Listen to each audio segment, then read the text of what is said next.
dire que j'ai commencé avec un effectif de 3 lapins, 2 femelles, un mâle, pour être il y a de cela 8 mois à un effectif d'environ 3700 lapins. Nous sommes face à un animal particulier dont la prospérité réside dans la prophylaxie, parce que le lapin, c'est un animal qui ne présente pas souvent les symptômes de maladie et qui peut mourir d'un instant à l'autre. L'élevage de lapins de par le monde est confronté à une crise depuis les années 2010 où nous avons découvert la RHD en Europe et principalement au nord et au nord-ouest de la France. Et cela s'est répandu rapidement. Dans un an après, c'était déjà entré dans toute l'Europe. Et c'est ainsi que, faisant son bon nombre de chemins, la RHD, qui est la Rabbit Hemorrhagic Diseases, ou alors la Viral Hemorrhagic Diseases, généralement connue ici sous le nom de la VHD, qui est causée par un calicivirus très résistant et infectieux. Ce virus peut rester dans l'atmosphère pendant 6 mois. Et ce qui fait qu'aujourd'hui, vu son côté très infectieux, il se propage très vite, c'est assez difficile pour les éleveurs de pouvoir se préparer face à ça.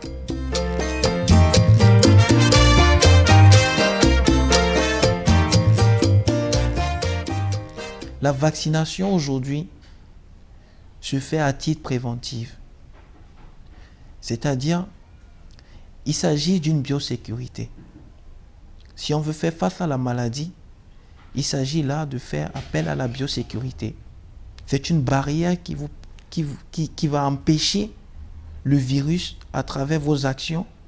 Une fois que vous aurez identifié les vecteurs de la maladie, les causes éventuelles qui pourraient permettre la prolifération de cette maladie dans votre cheptel, une fois que cela aura été neutralisé, vous pourriez mettre en place une biosécurité qui sera propre à votre élevage. Donc, en plus de ça, maintenant, nous passons à la vaccination préventive. Et j'appuie préventive, pourquoi? Parce que prévenir vaut mieux que guérir, selon un adage.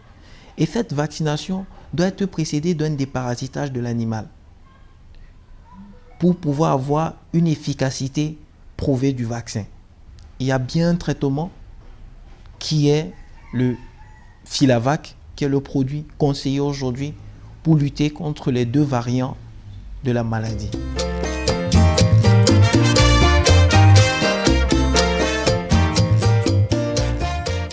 La RHD a décimé près de 95% des cheptels nationaux. Le virus a fait son retour en 2019 dans le 2e trimestre de l'année. Et à cette époque, c'était Cunipravac que nous utilisons comme vaccin, qui était vendu à 200 francs la dose. Et aujourd'hui, pour pouvoir faire face à cela, il était question désormais d'inclure le vaccin contre la RHD dans la prophylaxie. Ça veut dire quoi? Ça veut dire que au niveau de chaque production que vous faites, vous devez déjà injecter les animaux qui sont nés chez vous, que vous avez transférés au sevrage déjà à 6 à 8 semaines. Donc, du coup, nous avons connu des hécatombes depuis 2019. On a tiré la sonnette d'alarme au niveau de l'autorité. La réponse n'a pas été prompte. Et c'est en janvier 2020, pratiquement 8 mois après, que la maladie faisait ses ravages, que le gouvernement a importé le bon vaccin, le Filavac, qui est le vaccin bivalent. Mais au grand détriment des éleveurs, ce vaccin nous est revenu très cher. La dose coûtait 800 francs. Nous avons essayé d'écrire pour demander au ministère de subventionner le vaccin pour que des éleveurs aujourd'hui puissent relancer leur élevage pour pouvoir faire face à cette charge. Parce qu'ils ne pourraient pas injecter cet animal-là et pouvoir le vendre à un prix où il aurait un gain. Donc, notre cri d'alarme est resté sans réponse. Ils ont maintenu leur position que le vaccin va coûter 800 francs. Ceux qui ont pu ont vacciné. Ceux qui n'ont pas pu ont essayé de respecter les mesures barrières de biosécurité. Nous étions là quand nous avons appris fortuitement qu'il y a une réunion entre le ministère, la direction de l'élevage et certains vétérinaires, le groupe Veto. Et l'une des décisions phares qui sort, c'est qu'il y a une campagne de vaccination qui est obligatoire. À notre grande surprise, la subvention du vaccin que nous avons toujours demandé tombe et on nous ramène le vaccin à 100 francs. Mais on se dit, pourquoi faire un geste de générosité subite de la part du ministère de la direction de l'élevage? Parce qu'il faut dire quelque chose en fait, c'est au Bénin, seul l'État, de par la loi, a le droit d'importer les vaccins. En 2 campagnes, ça me fait pratiquement 4700 lapins qui sont partis. Pour des races exotiques, pas des races locales.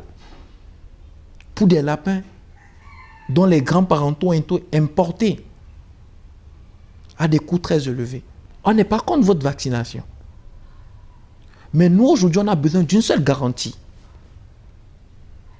Et vu que déjà, le vaccin que vous subventionnez aujourd'hui, qui quitte de 800 à 100 francs, c'est un vaccin qui a 2 semaines de la date de péremption.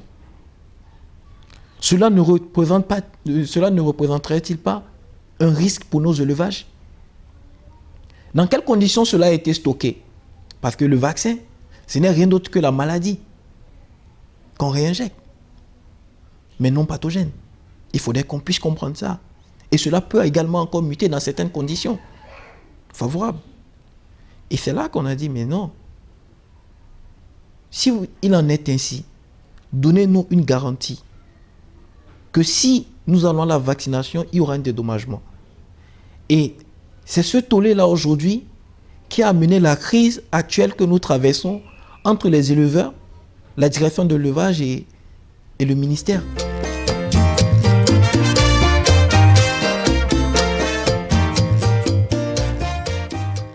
La structuration aujourd'hui nous permettrait d'avoir une fertière et une représentation nationale qui pourrait défendre les intérêts des éleveurs à la base. Une fertière qui sera au service des éleveurs et non au service des dirigeants. Il est temps que nous nous regardons dans un miroir et que nous voyons la vérité en face. Aujourd'hui, bon nombre d'éleveurs n'arrivent pas à produire dans les normes et n'arrivent pas à être rentables de par les pratiques qu'ils font. Mais aujourd'hui, la cuniculture a connu d'énormes avancées. Le challenge est d'autant plus grand que nous n'arrivons pas encore à satisfaire la demande. L'offre est très minime face à la demande. Donc il faudrait qu'on puisse s'organiser à pouvoir avoir même des productions groupées où on pourrait aller à une première échelle de transformation. Parce qu'aujourd'hui, nous ne pouvons plus dire à nos populations consommons du local quand ce local-là ne répond pas à certaines normes. Nous devons être en mesure aujourd'hui, de par les productions que nous avons, de par les emballages que nous voulons pour nos lapins, de par la qualité de la présentation, être sur les standings et les standards européens. Et là, en ce moment, nous pourrons toucher des grandes niches de marché que des éleveurs lambda ne pourront pas. Et ça passe par une restructuration au niveau des éleveurs. Il nous faudra désormais une banque de reproducteurs génétiques où nous savons qu'au niveau de cette structure-là ou de ces structures-là que nous allons mettre sur pied, que nous avons les meilleures races destinées à l'élevage de chair avec un rendement prouvé. Nous devons avoir, après ça, des élevages naisseurs et d'autres engraisseurs. Nous devons aujourd'hui pouvoir travailler au niveau des communes comme des clusters, dynamiser les coopératives et avoir un but, un objectif de production. Cette année, nous voulons produire 100 000 tonnes de lapins. Pour produire 100 000 tonnes de lapins, nous avons besoin de 100 cuniculteurs qui doivent être en mesure de façon cyclique de livrer 100 kilos. Mais là, vous voyez, ce n'est plus une personne qui produit les 100 000. C'est 100 cuniculteurs. Et à côté de ça, nous mettrions un abattoir moderne avec un système de packaging pour pouvoir aujourd'hui aller sur le marché concurrentiel des autres produits à protéines animales. C'est tellement d'astuces que nous pouvons utiliser aujourd'hui pour vraiment permettre à cette filière de retrouver ses lettres de noblesse. Parce que le lapin et la cuniculture aujourd'hui, c'est l'avenir. Je ne saurais vous dire le nombre de portes que cela m'a ouvert. Je ne saurais vous dire le nombre de bienfaits que cela a apporté dans ma vie. Aujourd'hui, je suis fier de dire que je suis béninois.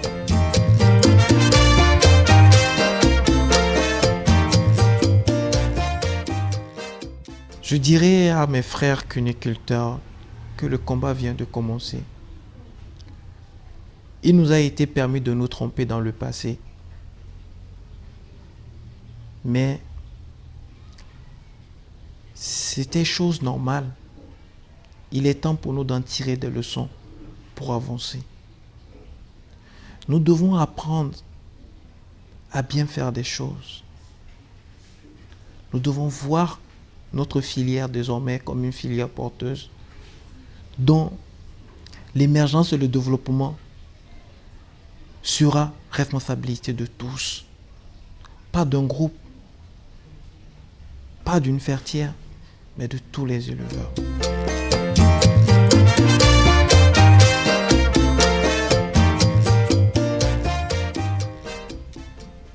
Nous avons de belles réformes et nous aimerons que cela puisse être retranscrit dans des actions. Nous aimerions aujourd'hui qu'on puisse avoir un suivi épidémiologique. La plupart des pays de la sous-région se sont alignés sur cet aspect et essayent d'évaluer l'évolution de la maladie de façon mensuelle au quotidien. Nous avons besoin aujourd'hui de l'État une réaction beaucoup plus prompte et des conditions qui nous permettront aujourd'hui de vraiment exprimer notre potentiel.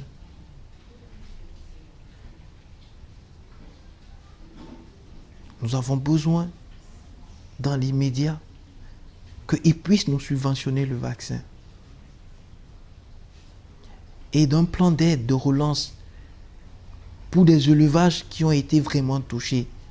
Un plan d'accompagnement de ces élevages-là et des personnes aujourd'hui qui n'arrivent pas à se remettre en selle parce qu'ils auront tout perdu par les désastres de la RHT.